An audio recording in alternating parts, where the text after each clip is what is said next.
We recording? Yes. Okay. Here it is. January. Something a lot of people talked about, and I've mentioned it to a few people, but we haven't really, I guess nobody's actually seen it. Or at least they've never seen it done, but we're going to do it today. Big problem with these 6.2 liter diesels and the 6.5 diesels, sometimes you can't get the glow plugs out of them. And we're having this problem today with mine. I don't know if you can actually see it or not, but that glow plug is actually bent. Now, what they tell you to do on the diesel page, a guy on the diesel page actually said to remove the injector.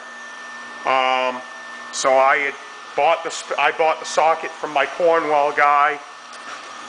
I've got one of these engines I'm rebuilding anyway. So I got the Detroit diesel injector socket, works with GM 6.2 and 6.5 diesels. It's basically a 12.30 millimeter socket or something like that. But anyway, I bought the right tool for the engine because I actually really like this engine. I really like the way these run. I've been getting frustrated with this one because of the cold starting issues, but I'm going to cure that. I'm putting my new glow plugs in it today. I've got 3 of them in so far. The rear one I don't think had ever been replaced. This engine come out of a truck that had AC.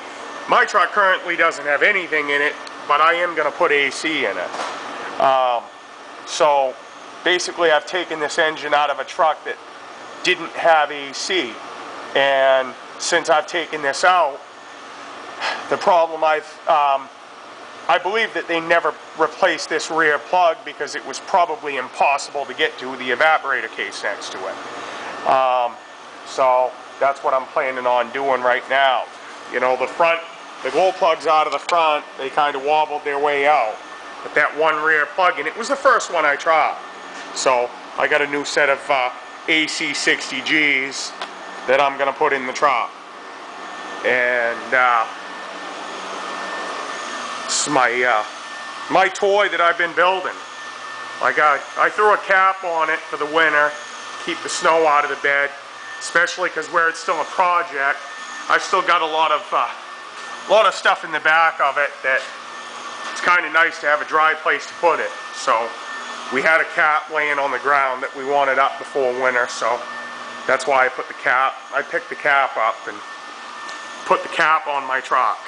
I gotta change my front bumper now too, because we had a Ford Super Duty here that was broke down, and I had to push it, and well, we had a little hang up with the bumper my bumper getting hung up on his ball, but at least I got that darn truck moved. And this thing actually, our half tons couldn't move the truck in 4-wheel drive, and I don't even have the 4-wheel drive hooked up in this truck yet, and I dragged the thing in 2-wheel drive.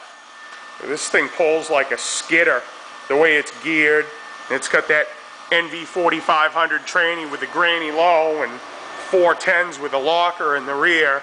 And I drove it through 3 feet of snow yesterday, 2-wheel drive, getting it in here after I got it started. So what they tell you to do anyway with this glow plug is they tell you to take the injector out and break the glow plug off. Because see, the way these engines are designed, these have a pre-combustion chamber, and no parts, no foreign debris can fall down inside of that engine. So basically, you take the injector out, which I've done, and the glow plug's in there, and you just snap it off, and then you turn it out.